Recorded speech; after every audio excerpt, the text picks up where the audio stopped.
তাহলে আজকে হবে আমাদের স্ট্র্যাটেজিক ম্যানেজমেন্ট অ্যাকাউন্টিং 4 নম্বর অধ্যায় 1 নম্বর ফরম্যাট প্রবলেম 11 থেকে শুরু হবে। এটা 15 সালে আসছিল 11 নম্বরের অঙ্কটা, 4 মার্কের অঙ্ক। Sakib on to purchase a product which requires following cost. যেমন ডাইরেক্ট মেটেরিয়াল ছিল 10 টাকা, ডাইরেক্ট লেবার 5 টাকা, ভেরিয়েবল ওভারহেড 2 টাকা, ফিক্সড ওভারহেড 10,000 টাকা পার ইয়ার, বাৎসরিক। তো 1 বছরে প্রোডাকশন কত? Estimated production and sold 20,000 unit. তাহলে ইউনিট প্রতি ব্যয় কত? 10,000 টাকাকে 20,000 ইউনিট দ্বারা ভাগ করিলে আসবে 50 পয়সা পার unit. Fixed cost per unit 50 পয়সা, সেলিং প্রাইস পার ইউনিট 25 টাকা। এখন রিকোয়ারমেন্ট 3টা। প্রথম requirement, what will be the target sale unit.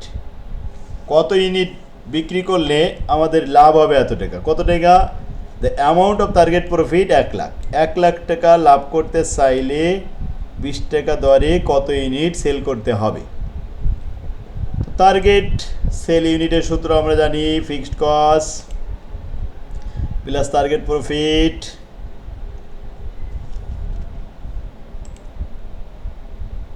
Divide by contribution per unit. আচ্ছা, আমি এখানে একটু ওয়ার্কিং করে দিছি এই অঙ্কটা। তা ওই যে 1 নম্বর রিকোয়ারমেন্ট, এই যে দিছি fixed cost plus target profit divide by contribution per unit. তো ফিক্সড কস্ট 10,000 টাকা, টার্গেট প্রফিট 1 লাখ। তো 1,10,000কে কন্ট্রিবিউশন 8 টাকা দিয়ে ভাগ করলে 13,750 ইউনিট আনসার। 1 নম্বর রিকোয়ারমেন্ট। টার্গেট সেল ইন টাকা, এটাকে যদি টাকায় বের করি তাহলে 25 টাকা পার ইউনিট সেল হবে। 13,750-এর সাথে 25 টাকা গুণ করলে 3,43,750 টাকা। ব্যাস, ইউনিট এবং টাকা দুটোই একসাথে দেখানো হয়ে গেল। আর উপরে আমি যেটা করে দিছি এটা একটু ওয়ার্কিং করে দিছি, যে কস্ট যোগ করে দেখেছি 17 টাকা হয় ফিক্সড ভেরিয়েবল কস্ট। আর ফিক্সড কস্ট ওই 50 টাকা 50 পয়সা বাড়বে, 17 টাকা 50 পয়সা। সুতরাং সেল প্রাইস থেকে 17 টাকা 50 পয়সা বাদ দিলে, ওই ভেরিয়েবল কস্ট বাদ দিলে আসবে 8 টাকা কন্ট্রিবিউশন। ওয়ার্কিংটা না করলেও হেয়ারে দেওয়া যায়, তো আমি উপরে দিয়ে দিছি ওয়ার্কিং। 2 নম্বর রিকোয়ারমেন্ট কী চাইছিল? What will be the target sell price. What will be the target sell price if the target profit 20% on cost. কস্টের উপরে যদি 20% প্রফিট ধার্য করতে চাই তাহলে সেল প্রাইস কত হবে?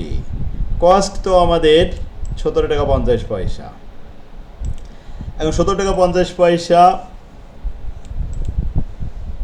গুণন 20,000 ইউনিট, তাহলে টোটাল কস্ট 3,50,000 ইউনিট, 3,50,000 টাকা। 3,50,000-এর 20% কত হয়? 70,000 টাকা। মুনাফা যদি 70,000 টাকা করতে চাই তাহলে কি পরিমাণ সেল করতে হবে? সেল প্রাইস কত হবে? সেল প্রাইস হলো fixed cost plus variable cost plus target profit divided by number of unit sell price. এখন নাম্বার অফ ইউনিট তো 20,000 ইউনিট, ফিক্সড কস্ট 3 লক্ষ, ওই ফিক্সড কস্ট আর ভেরিয়েবল কস্ট একসাথে 3,50,000 টাকা, আর টার্গেট প্রফিট 70,000, তো 4,20,000 ভাগ 20,000 ইউনিট, এতে আসে 21 টাকা পার ইউনিট। অতএব সেল প্রাইস 21 টাকা পার ইউনিট। নেক্সট প্রশ্ন 3 number, what will be the target sell price per unit if return on investment যদি 10% হয় অ্যান্ড ইনভেস্টমেন্ট যদি সেখানে 5 লাখ থাকে, তো 5 লাখে 10% মানে 50,000। 50,000 টাকা প্রফিট করতে চাইলে সেল প্রাইস কত হবে? তো টার্গেট কস্ট 3,50,000, টার্গেট প্রফিট 50, 5 লাখে 10% 50,000, নাম্বার অফ ইউনিট, ইউনিটের সংখ্যা হলো 20,000। এখন ভাগ করে দেখলাম 20 টাকা পার ইউনিট। 12 নম্বরে চলেন। 12 নম্বর, এটা 15 সালে আসছিল 7 কলেজে, এটাও 4 মার্কের অঙ্ক ছিল। ওই একই অঙ্ক, ডাইরেক্ট মেটেরিয়াল 5 টাকা, ডাইরেক্ট লেবার 2 টাকা, ভেরিয়েবল 2 টাকা, ফিক্সড হচ্ছে 10,000 টাকা পার অ্যানাম। যেখানে বছরে উৎপাদন হয় কত ইউনিট? 20,000 ইউনিট। এই যে 20,000 ইউনিট দেওয়া আছে। এখন প্রশ্ন 1 number, what will be the target sell price if the target profit 20% on cost, কস্টের উপরে, for annual production of 20,000 unit. তাহলে ওয়ার্কিং করে নিলাম। প্রথমে টোটাল ভেরিয়েবল কস্ট 9 টাকা, টোটাল কস্ট ওই ফিক্সড কস্ট যোগ করে 9.5 টাকা। অতএব 20,000 ইউনিটের জন্য মোট 9.5 টাকা দিয়ে গুণ করলে আসে 1,90,000 টাকা। Total cost plus target profit, এতে আসলো 2,28,000 টাকা।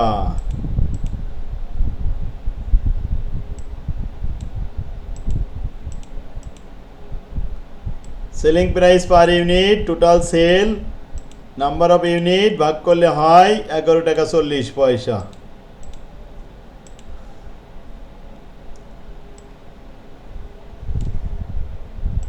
তেরো নম্বরে একই অঙ্ক, সেলিং প্রাইস 30 টাকা, ভেরিয়েবল কস্ট 18 টাকা, ফিক্সড কস্ট 3 লক্ষ, ইনভেস্টমেন্ট 9 লক্ষ টাকা, determine the number of unit that must be sold to achieve 20% ROI।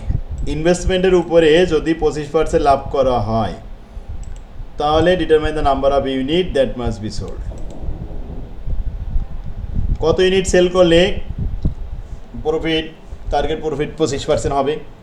তো টার্গেট সেলের ইউনিটের সংখ্যা, fixed cost plus target profit divide by contribution per unit. Fixed cost দেওয়া আছে, ভেরিয়েবল কস্ট দেওয়া আছে, সেল প্রাইস দেওয়া আছে, ইনভেস্টমেন্ট 9 লাখের উপর 25%, 2,25,000 টাকা, এতে 43,750 ইউনিট।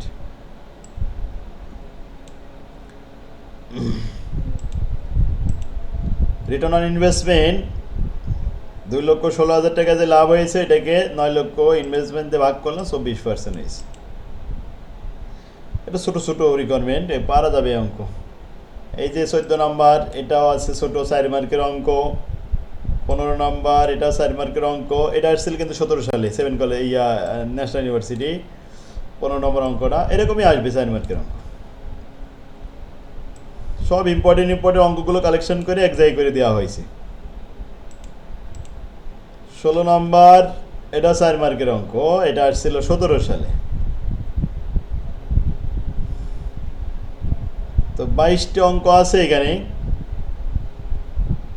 সবগুলোই 4 মার্কের, ছোটো ছোটো। 20 সাল, 21 সাল, এই যে 21 সাল, এই যে 22 সাল, নিচেরটা এটা 21 সাল। আজকে 22 পর্যন্তই দেখে আসবে। 22 সালের অঙ্কটা সবাই লাস্টে অ্যান্সার করা আছে, এটা অবশ্যই আপনার লাগবে না, আপনার লাগবে 21 সাল পর্যন্ত। বইয়ের শেষে 21 সালের প্রশ্নটা সলভ করা আছে। আর এখানে তো দেখেই নিলেন, এটা রেকর্ড হয়ে গেছে, তো এইটাই দেখে করতে পারবেন। আমার তো আফ্রিকার লেভেল।